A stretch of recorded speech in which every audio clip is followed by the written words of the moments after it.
As the death toll mounts around the country, we're all understandably concerned, not least because we're told that it has to get worse before it gets better. Um, it's horrible to live in this atmosphere. 6 centuries before Jesus' birth, the people of Jerusalem were similarly afraid. Foreign armies were threatening to sack their city and slaughter all the inhabitants.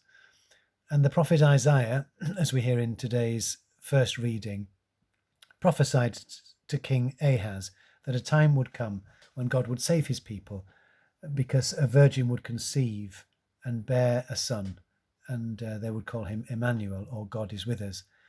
And it's that event that we celebrate on this great solemnity today of the Annunciation.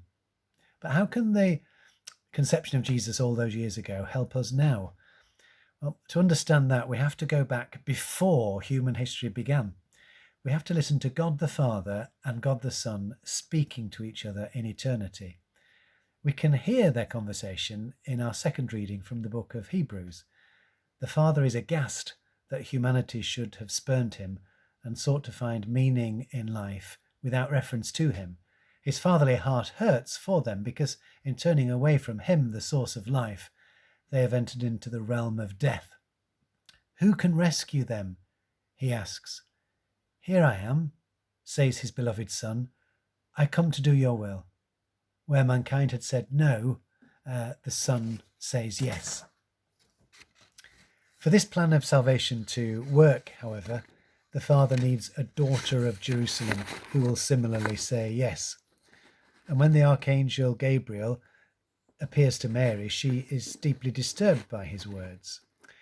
Yet she also knows that this is the will of God, and therefore, once the interior struggle is over, with the complete equanimity of somebody who has faith, she says, "Be it done unto me according to your word." The time will come when both Jesus's and Mary's assent to the Father's will be tested to the utmost. On the cross, as the sky turns black, Jesus will repeat the yes which he uttered in the bright splendour of eternity.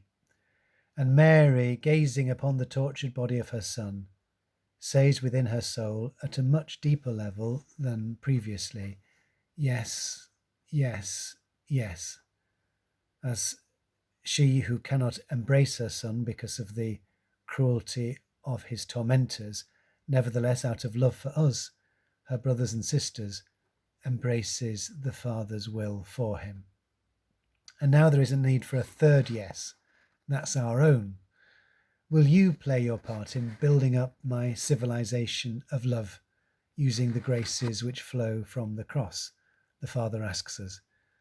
When we do the necessary errand, refrain from voicing our irritation, pretty difficult in these circumstances when we're all cooped up together, phone the person whom we know to be lonely, or say our prayers more intentionally.